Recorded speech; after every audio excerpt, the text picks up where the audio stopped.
சர்க்கரை, மாவுச்சத்து இதெல்லாம் சாப்பிடாதீங்க. கொழுப்பு அதிகமா சாப்பிடுங்க. உடல் நல்லா இருக்கும். அப்படின்னு நாம சொல்றத பார்த்துட்டு, ஒரு சிலர் அப்படியே ரொம்பவும் பதர்றாங்க. இவ்வளவு கொழுப்பு சாப்பிட்டோம்னா ஹார்ட் அட்டாக் வராதா? இதயம் நின்னு போயிறாதா? அடைப்பு வராதா? அப்படின்னு நெறைய கேள்வி கேட்குறாங்க. அதுக்கு ஒரு சின்ன விளக்கம் தான் இது.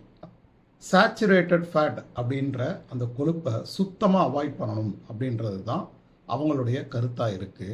அதில் அவங்க சொல்ற முக்கியமான விஷயம் என்னன்னு பார்த்தீங்கன்னா, சிகப்பு இறைச்சியையும் கொழுப்பையும் சாப்பிட்டோம்னா இதயம் அவ்வளோதான் காலி ஆயிடும் அப்படின்னு சொல்றாங்க. ஆனா ஒரு உண்மை என்னன்னு பார்த்தீங்கன்னா, நம்மளுடைய ஹார்ட் அந்த இதயமே பார்த்தீங்கன்னா, ஒரு முழு சிகப்பு இறைச்சி துண்டு தான். அது முழுக்க முழுக்க கொழுப்பால தான் நிறைஞ்சிருக்கு. மனித உறுப்புகள்லேயே கொலஸ்ட்ரால அதிகமா வச்சிருக்கிற ஒரு உறுப்பு என்ன அப்படின்னு பார்த்தீங்கன்னா, நம்மளுடைய மூளை. மற்ற உறுப்புகள்ல இருக்கிறத விட 10 மடங்கு அதிகமா கொலஸ்ட்ரால் நம்மளுடைய மூளையில இருக்கு. கொலஸ்ட்ரால் நமக்கு எதிரி கிடையாது. ஆக்சுவலா அது ஒரு நண்பன். ஆண்களுக்கும், பெண்களுக்கும் அவங்களுடைய ஹார்மோனை ரொம்ப சீரா வச்சு, ரொம்ப ஆரோக்கியமா பாதுகாத்து, நம்மளுடைய இதயத்துக்கு நல்லது செய்ற ஒரு நண்பன் தான் கொலஸ்ட்ரால்.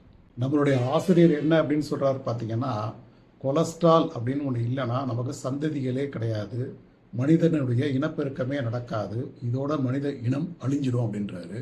ஸோ அந்த அளவுக்கு கொலஸ்ட்ரால் மனிதனுக்கு ரொம்ப ரொம்ப முக்கியமான ஒரு விஷயம். நம்ம உடம்புல இருக்கிற அத்தனை ஹார்மோன்களும் ரொம்ப சீரா இயங்குறதுக்கு கொலஸ்ட்ராலுடைய உதவி ரொம்ப ரொம்ப முக்கியம். கொலஸ்ட்ராலுக்கும் நம்ம ஹார்மோனுக்கும் உள்ள உறவு என்ன அப்படின்னு பார்த்தீங்கன்னா, வெண்ணெய்க்கும் நெய்யுக்கும் உண்டான ஒரு உறவு தான். நெய் உருவாகிறதுக்கு ஒரு மூலப்பொருள் தான் வெண்ணெய். அதே மாதிரி நம்ம உடம்புல இருக்கிற அத்தனை ஹார்மோன்களும் சரியாக உற்பத்தியாகி சீராக இயங்குறதுக்கு உண்டான ஒரு மூலப்பொருள் தான் கொலஸ்ட்ரால். ஒரு நாளைக்கு நமக்கு 2000 ml கொலஸ்ட்ரால் தேவை. இவ்வளவு முக்கியமான கொலஸ்ட்ராலை நாம் கொழுப்பான உணவுகள் மூலமாக எடுத்தால் தான் நமக்கு நல்லது. சப்போஸ் நம்ம கொழுப்பான உணவுகளை எடுக்கலை, தவிர்த்துட்டோம் அப்படின்னா நம்ம உடம்பு நம்மளுடைய கல்லீரல் மூலமாக நம்ம உடலுக்கு தேவையான ஒரு நாளைக்கு தேவையான கொலஸ்ட்ராலை உற்பத்தி பண்ணிட்டு தான் இருக்கும். இந்த செல் மெம்ப்ரேன் அதோடைய உற்பத்திக்கும் கொலஸ்ட்ரால் ரொம்ப ரொம்ப முக்கியம். கொலஸ்ட்ரால் இல்லைன்னா செல் மெம்ப்ரேனை உருவாகிறது ரொம்பவும் சிரமமான ஒரு வேலையாக இருக்கும்.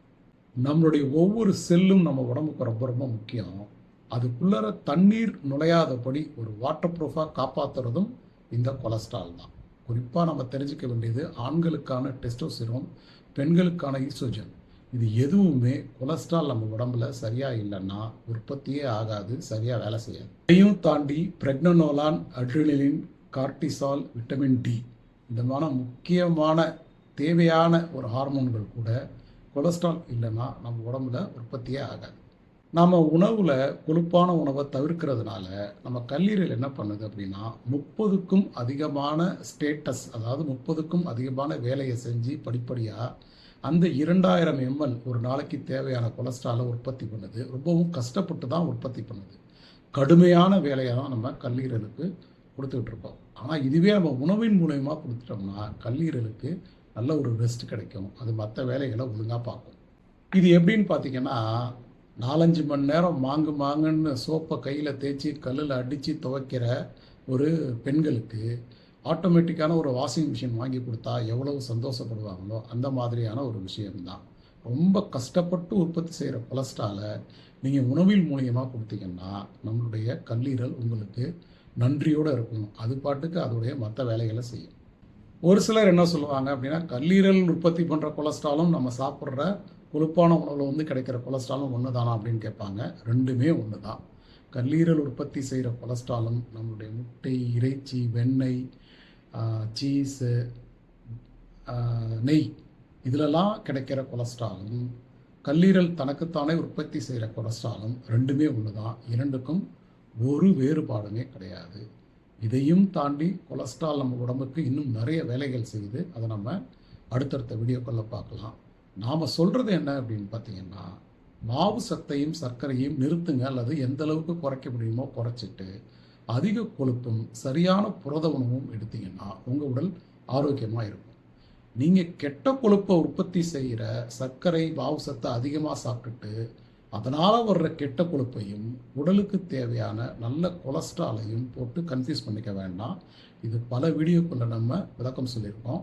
அடுத்த வீடியோவிலையும் இந்த கொலஸ்ட்ராலை பற்றியான ஒரு முக்கியமான தகவலை நம்ம சொல்கிறோம். காத்திருக்கு.